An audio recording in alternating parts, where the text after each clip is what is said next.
Chers participants, nous arrivons à la fin de ce webinaire.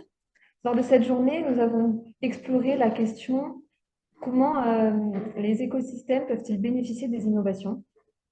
Les différentes interventions, elles ont permis de montrer que les innovations dans le contexte écologique, elles ne se limitent pas seulement aux avancées technologiques, mais englobent également des adaptations naturelles et des processus qui sont inspirés des dynamiques des écosystèmes eux-mêmes. Et les solutions pour faire face en fait aux défis environnementaux, c'est souvent un équilibre entre technologie et nature, où les innovations elles s'expriment à la fois par des adaptations biologiques, mais aussi par des techniques de valorisation des ressources, d'optimisation des processus ou de création de nouveaux dispositifs écologiques. Dans le domaine de l'innovation, qui regroupe les solutions qui sont basées sur des organismes vivants, des composés ou des processus biologiques euh, qui montrent un grand potentiel en fait, pour le maintien des écosystèmes et la réhabilitation des écosystèmes. Donc, il y a certaines espèces, comme les fourmis moissonneuses, qui peuvent être utilisées pour réhabiliter des écosystèmes pollués, comme l'a expliqué Madame Bulot. En agriculture, l'utilisation de biostimulants basé sur des composés organiques permet de limiter l'utilisation de produits phytosanitaires et donc de réduire les effets néfastes de l'agriculture sur l'environnement, comme a pu le présenter Monsieur Le Gall. Euh, pour ce qui est de la réduction de l'utilisation d'engrais chimiques, Monsieur Florence nous a présenté une alternative qui utilise les algues. Et de la même façon, associer des arbres aux élevages ou aux cultures permet de créer un système multifonctionnel qui soutient à la fois la biodiversité et optimise l'utilisation des terres agricoles. D'un autre côté, les stratégies d'adaptation de certaines espèces comme les abeilles ou les orchidées face aux menaces d'espèces invasives montrent que des innovations biologiques montrent des innovations biologiques qui permettent de répondre aux pressions environnementales actuelles. Euh, Dans un second temps, nous avons vu des innovations de valorisation qui permettent donc de valoriser des déchets ou des ressources et qui jouent un rôle clé pour réduire l'impact anthropique sur l'environnement. Que ce soit des ressources biosourcées pour réduire l'impact anthropique, pour réduire comme alternative au plastique, pardon, qui a été abordé dans le poster de Arthur et Paul, ou alors l'utilisation de cheveux pour fabriquer des filtres de dépollution des eaux, comme présenté par Monsieur Vrac, ou alors l'utilisation de déchets agricoles pour dépolluer les eaux usées traitées, comme présenté dans notre poster avec Manon et Claudel. La valorisation des déchets permet de prévenir la pollution environnementale. Ces eaux usées traitées, elles peuvent aussi être utilisées pour irriguer les cultures, comme a pu nous l'exposer M. Aïkoureb, permettant de réduire alors l'utilisation d'eau potable. Ensuite, nous avons les innovations d'optimisation. Elles se traduisent par des techniques ou des technologies pour le suivi et la protection des écosystèmes. Les technologies de télédétection et les capteurs intelligents présentés dans le poster de Christophe et Maxime, par exemple, sont des exemples d'optimisation de technologie. De son côté, Monsieur Place, il a pu nous présenter du coup de nouveaux outils et pratiques comme le désherbage localisé ou l'outil Tandem, par exemple, qui, joint à des accompagnements efficaces aux agriculteurs, peuvent être très efficaces. Ces technologies ont pour but de surveiller avec ont pour but de préciser avec précision les ressources en eau. Pardon, je me suis un peu perdu. Ces technologies ont pour but de surveiller avec précision les ressources en eau et de réduire les dépendances aux produits phytosanitaires. Ces outils modernes offrent des solutions concrètes pour gérer les agrosystèmes de manière proactive et ajuster les pratiques agricoles afin de préserver les ressources naturelles. D'autres techniques, telles que le suivi des populations par télémétrie, se sont vues être optimisées récemment. Les sciences participatives peuvent aussi être incluses dans cette catégorie d'innovation, tant elles contribuent à développer l'implication des citoyens dans la conservation et les aménagements du territoire, à l'image de la plateforme Carte au débat présentée par Louis Olagnon. Cette approche permet aussi d'améliorer la collecte de données relatives à la biodiversité, comme présenté dans le poster de Ernest Théobard.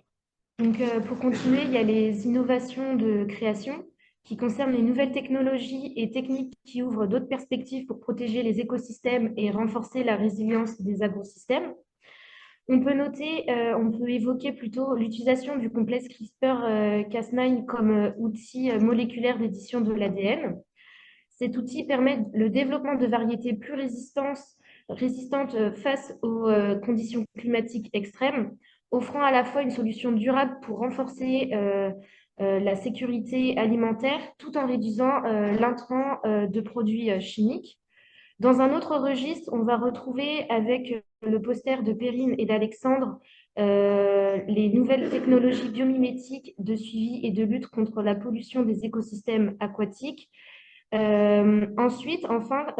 Florian et moi-même, on a présenté l'outil LISAR, qui est un outil qui va permettre une cartographie précise des forêts et une évaluation fine de leur biodiversité, renforçant ainsi la surveillance et la gestion des écosystèmes forestiers.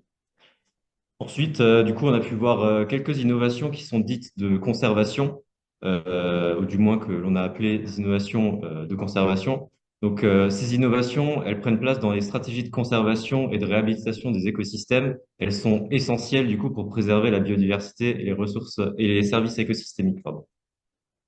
En zone humide, par exemple, des aménagements durables permettent de conserver les rôles de régulation thermique et de soutien à la biodiversité. Pierre Benoît et moi-même avons pu montrer à travers notre poster l'importance de la fonction d'îlot de fraîcheur en zone humide pour la biodiversité. D'autres méthodes innovantes telles que la migration assistée et la désextinction de certaines espèces peuvent aussi bénéficier à la biodiversité et contribuer à la conservation des écosystèmes comme présenté dans le poster de Alice. Ensuite, on va continuer avec les innovations d'éco-responsabilité, mais je tenais à préciser que j'ai oublié de citer que pour l'outil de CRISPR-Cas9, c'était le poster d'Odeline et de Maeva.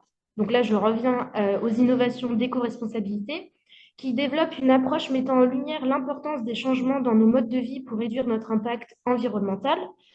Ça va porter sur un changement de mode de vie plus éco-responsable en agissant sur le tourisme, la gestion des déchets ou encore l'exposition aux polluants qui se développe, comme présenté dans le poster d'Emmanuel et de Redouane. Cette approche passe aussi par notre alimentation, comme on a pu le voir avec l'association La Salle à Manger, présentée par Madame Bovin et Stéphanie Taltas. Donc, ces exemples montrent comment l'innovation sociale peut permettre de préserver les écosystèmes en répondant aux enjeux socio-environnementaux actuels et en renforçant les liens entre les citoyens et leur environnement. Les intervenants de ce webinaire ont souligné l'importance de l'innovation sous toutes ses formes, qu'elle soit naturelle, technologique, écologique ou sociale, dans la quête d'une gestion durable et équitable des ressources naturelles et des écosystèmes.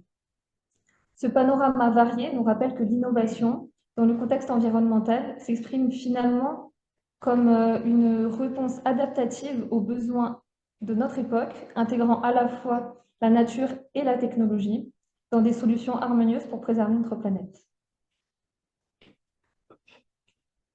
Alors, après avoir conclu, du coup, on va passer à une rapide partie perspective. Donc, il faut savoir que le sujet des innovations, il ouvre de nombreuses perspectives et de nombreux questionnements, et ce depuis quelques siècles déjà. Comme défini par nos camarades ce matin en introduction, la définition de l'innovation a beaucoup évolué au cours du temps pour intégrer les enjeux de chaque époque. En 1625, notamment, Francis Bacon se questionnait déjà sur l'aspect temporel ainsi que sur l'aspect bénéfique des innovations dans notre monde à travers cette citation. Donc, je vais vous le lire rapidement. Chaque médicament est une innovation, et celui qui ne s'applique pas de nouveaux remèdes doit s'attendre à de nouveaux maux. Car le temps est le plus grand innovateur. Et si le temps, bien sûr, change des choses pour le pire, et que la sagesse et le conseil ne les modifient pas pour le meilleur, quelle sera la fin? Le progrès de la recherche scientifique et technique permettent la naissance de nombreuses innovations dans le but de répondre aux enjeux de leur époque en améliorant les connaissances et les méthodes dans de nombreux domaines. Ces innovations viennent prendre la place d'anciennes innovations, ne pouvant plus être catégorisées comme telles, car elles sont pleinement acquises ou dépassées à leur époque. De plus, de nombreux questionnements abordent l'aspect positif souvent conféré aux innovations, notamment via leur apport dans des domaines essentiels au développement de la société et des écosystèmes actuels. Cependant, une innovation bénéfique dans un domaine peut être négative dans un autre. De plus, le fait de vouloir forcément innover peut dépasser parfois les limites du raisonnable et du coup, on peut finalement dire que chercher à innover peut devenir plus une lubie parfois qu'une nécessité finalement. Et ce qui nous amène à cette conclusion finale, on va dire, qui est que en écologie, le progrès de la recherche et l'évolution des mentalités poussent l'être humain à continuer d'innover afin de protéger les écosystèmes et d'optimiser les agrosystèmes selon les enjeux du moment. Cependant, avec le temps, des questions peuvent se poser sur le bienfait et les limites qui découlent de ces innovations. Nous allons maintenant passer aux remerciements. Donc, nous tenions à remercier tous les intervenants qui ont participé à ce webinaire. On remercie aussi Annie Guillère, Christine Rousserucci et Hélène Oran de nous avoir accompagnés durant tout ce projet. Chaque intervenant a été choisi pour leur lien avec le sujet, avec les posters que nous avons réalisés. Nous espérons que ces échanges vous ont inspiré et ont pu vous illustrer la façon dont les innovations peuvent bénéficier aux écosystèmes. La protection et la restauration de nos écosystèmes nécessitent une collaboration étroite entre les scientifiques, praticiens, décideurs et citoyens.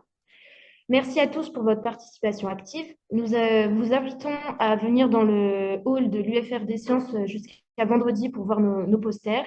Ici, il y a un petit QR code qui vous redirigera vers le Padlet où vous pourrez retrouver des vidéos de présentation plus détaillées de nos posters et ainsi qu'un sondage sur le déroulement du webinaire. Merci.